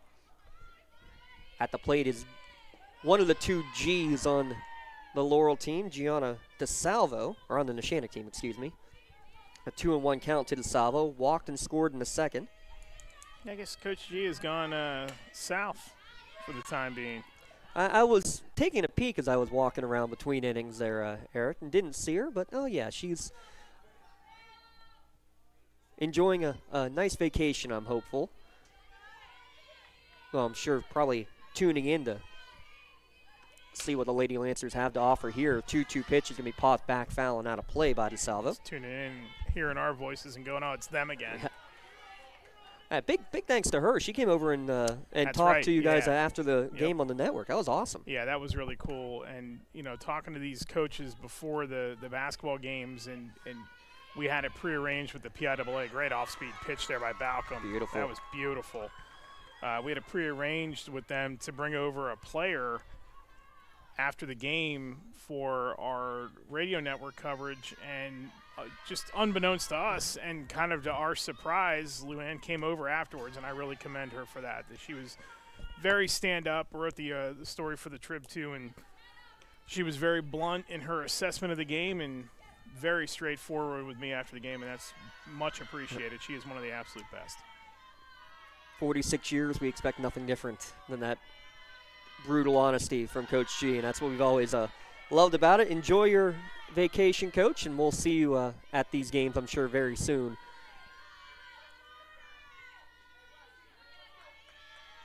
Softball, her main sport, believe it or not, when in her playing days. That one catches the inside corner for strike one. 2-1 to count the Measle. More importantly, if she is down south, hit them straight, too. Yes.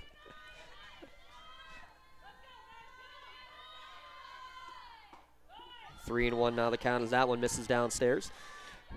Eric, she's not the only one who's saying, oh my, it's them again. Yeah, calling you out there, Tweety Bird. 3-1 downstairs, ball four.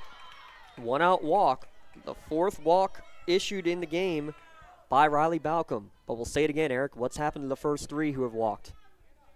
They've all generated runs. We're going to have a pinch hitter right now.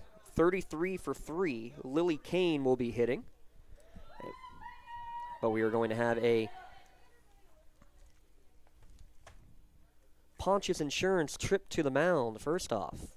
Auto, home, business, or life insurance, all with a local agent at pontiusinsurance.com.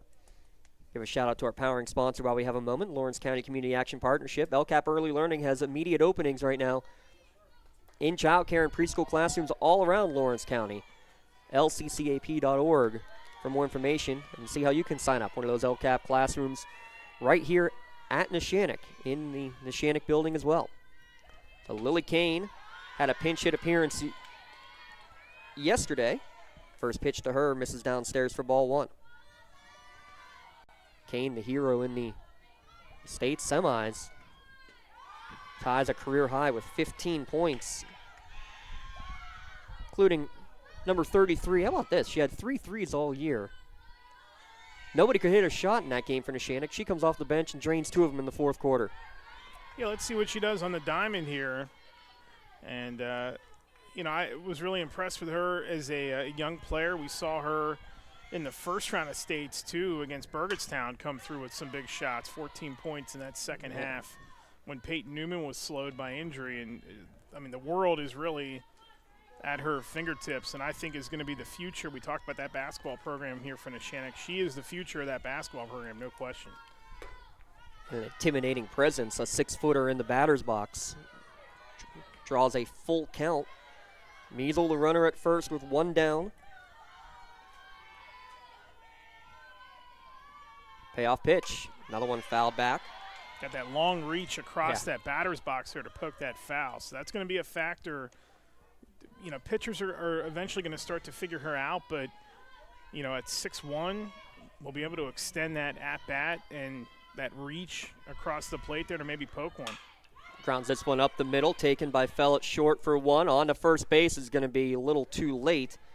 Good quick turn by Macy Lang, but Measle is retired at second, and Kane reaches, I should say, on the fielder's choice. Now 2 down, Olivia Lambeau. Strikeout and a sacrifice in her 2 plate appearances today.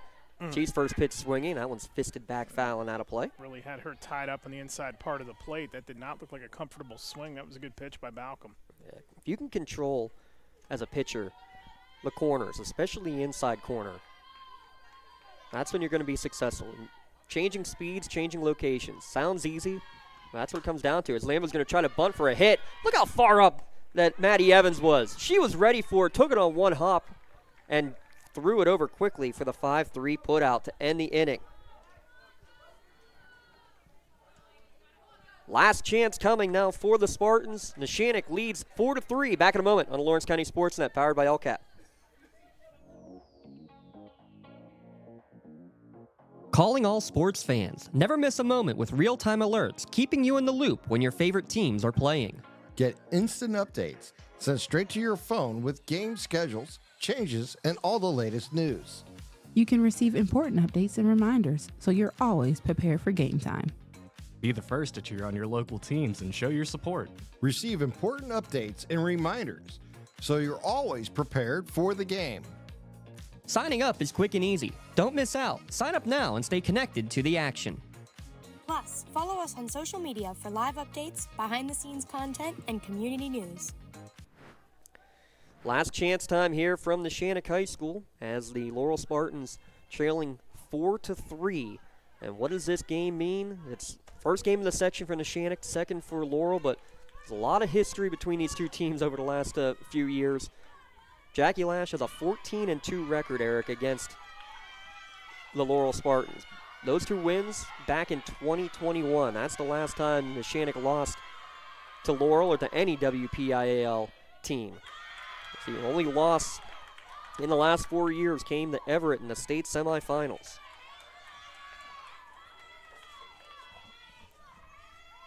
Neshannock number 1, Laurel number 3.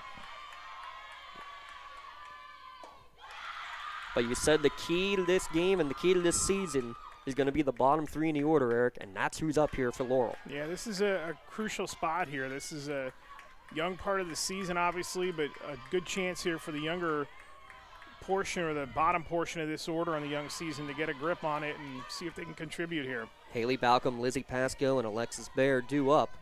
2-1 to count now to Balcom. 0 for 2 with a couple of groundouts. Found some spaces in the gaps, so let's see if they can, and up the middle, let's see if they can generate anything here. That one catches the outside corner for strike 2. Last time Neshannock lost a section game, May 8th of 2021.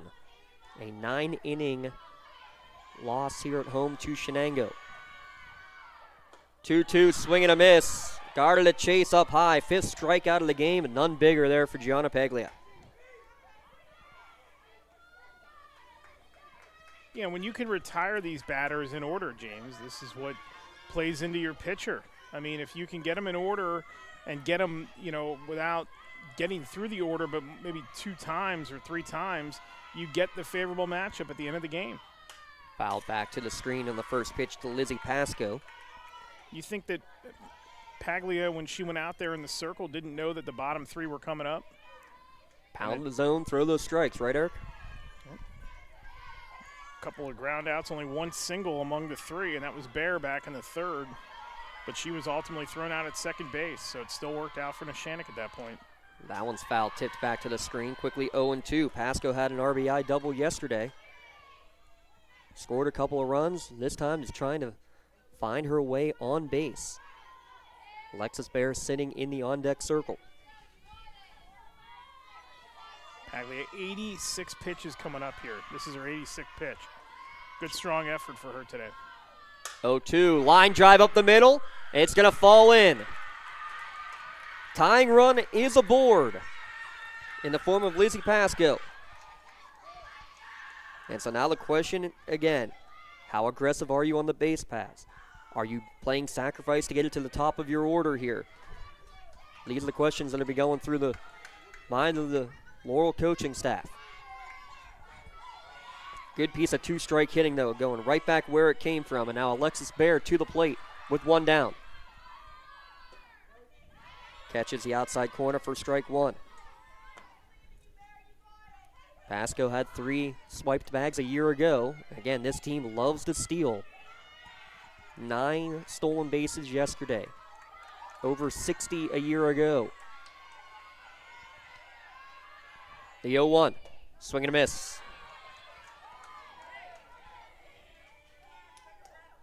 She's been efficient.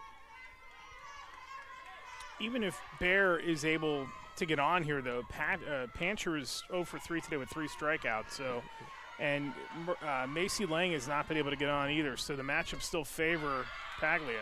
Strikeout number 6, second of the inning. But Ivy Pancher now has the chance to, now you don't want to say redemption, but yeah, not the at-bats that she would have wanted early in the game. And I like this from Coach Garraway, calling her over. Maybe saying, hey, this at-bat, this is all that matters right here. Senior leader, had a home run yesterday in the section opener. Now she stands as the last chance with 2 down here in the top of the 7th inning. First pitch, swing and a miss. I like Paglia coming right back on the inside corner there to try to tie her up early, get ahead in the count. Excellent pitch. She's gotten ahead all 3 at-bats against Pancher so far here today. She winds and fires. Misses away. Count even at 1-1. You try to get her to chase, though. You've already hit her on the inside corner. You try to get her to chase on the outside. See if you can go up 0-2, but good layoff that time by Pancher. But it also changes the eye level, too, of what you're looking at to set up this 1-1 pitch. Swing and a miss.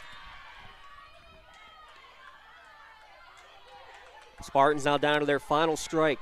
1 ball, 2 strike count, 4-3 here in the top of the 7th inning.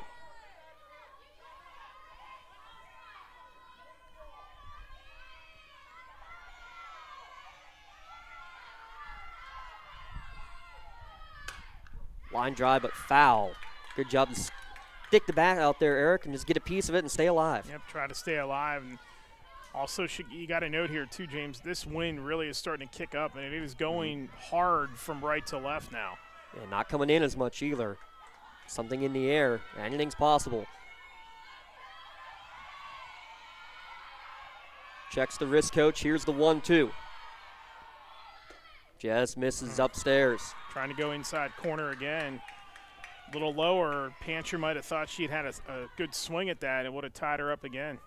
Good job to lay off with that upstairs. Pasco, the tying run at first base. 2-2 the count to Pancher. Misses away. The count full. It's a good mix, and this is a good time for Antuano to go out there and talk to Paglia. James, I'm thinking if I can get Pancher here, what I'm doing is I'm coming back inside. And I think that's going to be the most successful pitch. You get it right over that corner of the plate, inside on the fists. She takes a swing at that. It's either going to catch the corner or it's going to tie her up, and she's going to swing and miss. So I think you got to go inside on this pitch. The insides work the best against her this at-bat. Runner will be off and going with the pitch. Here's the full count offering. It is fisted towards first base, and it's going to be smothered by Measles. She'll step on the bag to end the inning and end the game and make it 54 in a row for Neshannock in a battle between 2 of the top teams in the WPIAL. Neshannock able to hold serve. They're victorious over Laurel 4-3 here in the section opener for the Lancers. We'll recap it all when we return. Neshannock 4-3 on the Lawrence County SportsNet, powered by LCAP. Hey, Mom, do you need a ride to the store today? Oh, no thanks, hon. I got it covered. Mike's taking me. Okay, well, you have a doctor's appointment tomorrow, right? I can take you to that. No, I got it covered too. Mike's taking me. Mike? Yes, Mike's my ex driver. Picks me up right at my door and even helps carry my groceries. It's so convenient to schedule and ride with Axe. Wish I would have called him sooner. Okay, Mom. Sounds like you got it covered. I have an apple pie ready to eat. How about you help me with that? Castle Asphalt and Construction is driven to provide quality, cost-efficient pavement-related services to Western Pennsylvania. Every paving or construction service at Castle Asphalt begins with a thorough site inspection of the area to allow their team of professionals to become familiar with the unique conditions of your home or business. Once the site inspection is complete, Castle Asphalt provides you with a detailed plan of the design, cost, materials, and time of completion, so you know exactly what to expect during your construction. Visit castleasphalt.com to request a quote for your next project and make your dream design come to fruition. Tired of gasoline costs? Why drive? Let the Newcastle Transit Authority take you where you want to go. Serving the city of Newcastle and stops throughout Lawrence County, as well as weekday service to Pittsburgh. Public transportation just makes sense. Why drive when you can relax and ride? For more information or for route schedules, log on to newcastletransit.org. The Newcastle Transit Authority, going your way. And remember, senior citizens ride free.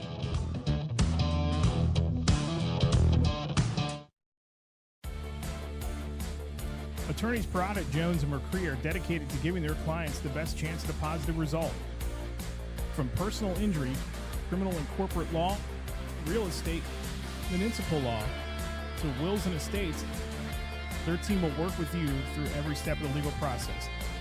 With Parada, Jones, and McCree, excellence is our guarantee.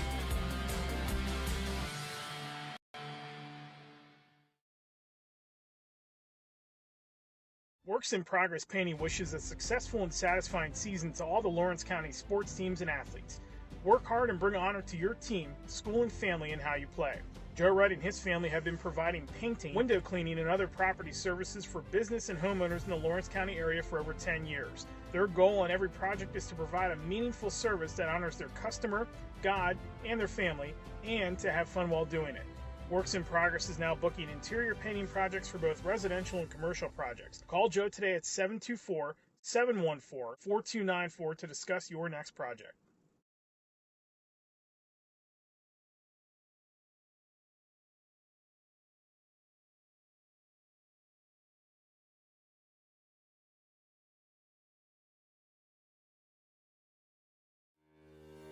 For 20 years, Melee Chiropractic has treated athletes of all ages to help them get safely back to the top of their game. Melee Chiropractic has 3 full-time doctors in their office, and all 3 are former area athletes who have had to battle injuries throughout their careers. They want to help you get safely back on your feet. But more importantly, help stop the injuries before they happen. Prehab before you rehab. Attention all high school student athletes. During your sports season, a $30 visit to the Melee Chiropractic office includes an adjustment and/or all therapy is necessary. From the athletes of tomorrow to the weekend warriors and everything in between. Let Melee Chiropractic keep you in the game. Just like going to the doctor, our homes need a checkup too. If your home is not properly weatherized, you could be at risk for symptoms that cause unhealthy ailments and higher utility bills. The Weatherization Assistance Program is the key to reducing utility costs and increasing comfort in your home. Services include an in-home energy audit to inspect your furnace and hot water tank, check for air sealing around windows and doors, and ensure adequate insulation and ventilation. Learn more at lcap.org or call the Department of Healthy Homes to get your checkup today. When you're looking for quality concrete services, contact the experienced professionals at Doran Concrete. Our company is family, locally owned and operated, and has been serving the community for over 30 years.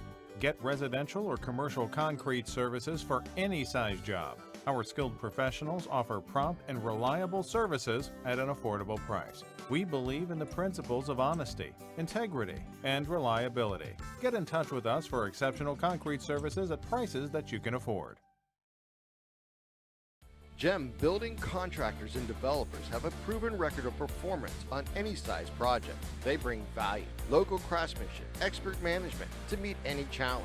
From design construction, from inspection to budget estimation, GEM Builder has been building our community for 70 years. Back here at Neshannock High School, your final score, a 4-3 victory for Neshannock, makes it 54 in a row. The top-ranked team in Class 2A in the WPIAL. It's been a quick week, a quick turnaround, especially for the players who are going from the basketball court to the softball field here, Eric. They were able to do enough, got 4 runs early. They took advantage of a couple of free passes from the Spartans. Built a 4-0 lead and were able to hold on for a 4-3 victory here in their section opener. Yeah, and a good pitching job by by Paglia. She really, I think we saw something out of her that is going to be key going forward for this team, and that was her ability to get out of that jam at the bottom of the seventh or the top of the 7th inning there, the last part of the order. And, sometimes you have to battle with players, and Pancher thought she had a good eye on that. I'm not surprised that Paglia went back inside and got the slow roller first. That seemed like that was going to be the money pitch, but I think just her knowing what pitches to dial up, when to dial up, how to kind of read the hitter, how to have a feel for the hitter and what she's done against them early on in the game. I know softball sometimes is a matter of like just to overpower the batter when you're a good pitcher like that, but I think we really learned something about her ability to kind of read a team and get a feel for what she did in the first couple of at-bats against this team today, and that's going to go a long way to determining their successes. This offense isn't going to be what it was a year ago. We know that, but it's going to be a lot on Paglia, and for her to pitch the way she did in and out of jams at times today, I think was key. Very efficient in the first 2 innings as we go through our GEM Master Builders and Craftsmen scoring recap. 15 pitches, 6 in the first, 9 in the second for Paglia, and she was able to get some help as well. Brenna French on the bottom of the first, a leadoff walk. She was sacrificed at second, and Gabby Antoine are the first of her 2 RBI singles of the day, made it 1-0 Lancers after 1. In the second inning, Gianna DeSalvo with a leadoff walk this time. Sacrifice, she gets all the way to third on a sacrifice and E1. She would score later on a wild pitch. It was 2-0 Lancers through the second. They got single runs in the third and the fourth inning as well, did Neshannock. Nogue leading off with a double in the bottom of the third inning. Abby Antuano's second RBI single brings her in, made it 3-0, and then a one-out walk drawn by Ella Skodak in the fourth. A Brenna Frengel two-out RBI double made the score 4-0. Neshannock single runs in all those innings. Couldn't get a crooked number across, but did enough to be able to get things going. Laurel finally got their offensive going in the fifth inning. Maddie Evans leads off, reaches on an error. Hayden Seifer with a single, 2 on, nobody out. A ground ball to the third baseman scores Evans, the RBI ground up by Haley Balcom. And then the courtesy runner, Peyton Kabalka, love this. Again, they're down 4-1. They still are using what they do best. They do a fake bunt, try to steal third. Kabalka does steal third. The ball gets away enough. Kabalka able to score on that play, making it 4-2 in the fifth inning. And that's when really the Laurel defense and Laurel pitching started to play their best. Not that Balcom was bad in the first 4 innings, but she got better as the game went along. And she basically shut down Neshannock in the fifth and the sixth inning. The 4-2 scoreline turned into 4-3 when it was 3 straight 2-out singles by Fell, Kroll, and Maddie Evans. Maddie with the RBI single made it 4-3. And then Seifer gave one a ride, but right at Nogue in center field for the final out of the inning. 4-3 to score after 6. And then in the last inning, Lizzie Pasco got on base with a 1-out single, but a strikeout and a ground out induced by Gianna Paglia to end the threat and end the game. Laurel, 3 runs on 6 hits. They had 1 error. They left 3 runners on the bags. Neshannock, 4 runs, 4 hits, 2 errors. They stranded 5 in the game. Final score again, 4-3 Neshannock. Time of the game at 1 hour and 37 minutes. 4-3 the final. Neshannock 54 in a row. Eric, this is exactly the game we were expecting to see between these two local rivals clashing with each other early in the season. We got a dandy here to kick off our spring season. Yeah, we really did, and I think this is going to be the type of game that Neshannock's going to see itself in more often than it did a season ago. I don't know that there's going to be a lot of the Mercy Rule games. There will be a handful of them, but not to the degree that there were the last couple of years. This team is going to have to mature. I think there's still a lot of good potential on this team, too. I still think they're probably the favorite to repeat again as the state champs, to get back there and win it again. But they're going to have to grow in some spots, and they took a big leap today, I think, with Paglia on the mound. And, there was also that moment, too, like at the end of the game when Antuano goes out to talk to Paglia and just sort of be like, hey, let's get this girl. Let's get out of this game. There has to be that continuity between the catcher and the pitcher, especially on this team, because for so long that relationship has been paramount to the success of this team, and it's going to have to grow between those two as the season goes on. Again, only a couple practices with the full lineup, so it's going to get better. It's going to look better optically for this team. There's no reason to believe that they still can't, put it together and make a deep, deep run to state college again. It's just going to be a lot more of this style of game than it was in the last couple seasons. Gabby Antuano, the only multi-hit performance on the day. She went 2 for 3 with a couple of RBI, and she's going to get your Mela Chiropractic play of the game for those RBI singles. Yeah, just a clutch at that point in the game. It was we thought maybe this would be a little bit on the lower scoring end of it, but the second RBI was a single in the bottom of the third, and it plated Nogue, so that was the key run for them. And you think about what this final score ends up being, if they don't go up 2-0, and really they don't go up 3-0, I know the winning run comes a little bit later in the game on an RBI double by Frengel, but that second one kind of, Paglia sort of settled in a little bit after that, maybe pitched her best, even though they gave up the runs in those middle innings, but I think just sort of felt a little bit more at ease. And this offense looked a little bit more comfortable for Neshannock when they got that second run, too. It was kind of like, all right, we got the first one, and then but it's still, they're going to have to get used to the fact that it's not going to come in droves like it did for them the last couple seasons, too, as an offense. And again, I think getting that multi-run lead, not that it takes Laurel out of the game, because I love the way that they still ran, but you have to be a little more conservative in when you choose to go into the running game, right, which is such a big part of their game. And I give them, again, huge credit for for using the fake bunt steal to try to get it to literally steal another run, which they did. But big stuff from Antuano getting those RBI singles. The second one will be our Mele Chiropractic Play of the Game. She just got a T-shirt customized from the Red Zone for being today's Mele Chiropractic Play of the Game. Full list of game MVPs and plays of the game available online at LC SportsNet. Click on awards. Congratulations for Gabby Antuano, your Mele Chiropractic Play of the Game. Let Mele Chiropractic keep you in the game. And for your MVP insurance MVP of the game, Eric, we'll go with the winning pitcher tonight. Gianna Peglia finishes with 5 strikeouts, gave up 6 hits, 4 runs. 3 of them were earned by our count. Hang on. Helps if I look at the right sideline there. There we go. 6 hits, gave up 3 runs, of which just 1 was earned. The 4 strikeouts, but most importantly, no free passes. Very impressive. She worked ahead most of the game and was extremely efficient. In the circle here tonight was Gianna. Yeah, and, again, it wasn't the overpowering that we saw with Addie Fry, but I think she pitched a good game, and I think that chat with her catcher helped her out towards the end of the game there for sure. Paglia is going to get better. It's now it's her arm. It's not Fry's. There's not that reliability on that main pitcher that you've had for the last couple of years. You are now the main pitcher. And I just think that, a game like this early in the season, that's going to help her get accustomed to that and get used to being the person who's in the circle that they're going to depend on. Maybe Anna Measle, maybe they go to her a little bit more than what they went to Paglia a season ago with Fry. So we'll see. But I just think that a game like today has to kind of settle her down a little bit, and she kind of gets a taste of what the season's going to be like, and it's a good way to get it against a rival too. So congratulations, Gianna Peglia is your MVP Insurance MVP of the game. She also just got a customized T-shirt, courtesy of the Red Zone, for being today's MVP of the game. MVP Insurance, call MVP for the win.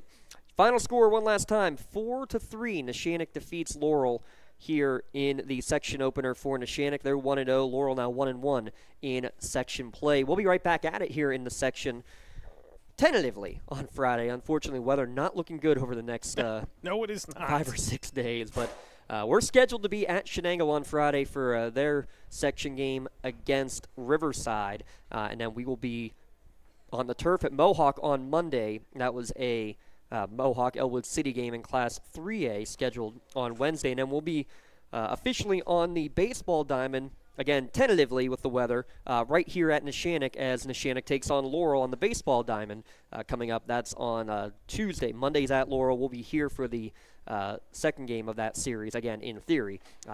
Stay tuned because there's going to be lots of changes over the course of the spring.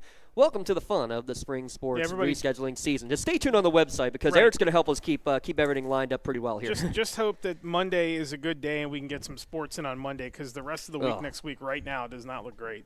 Stay tuned, though. We'll have all the updates and great stuff coming, hopefully, for the rest of this spring sports season. Thanks, Matt Flannery, for all he does production-wise. Good, won't say flawless, but pretty darn good start to the spring sports season.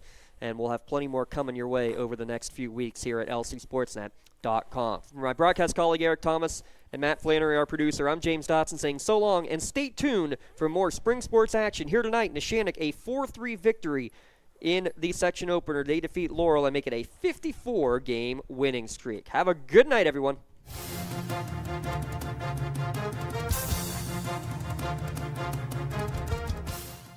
Your voice for Lawrence County sports. The gold ball headed home to Newcastle.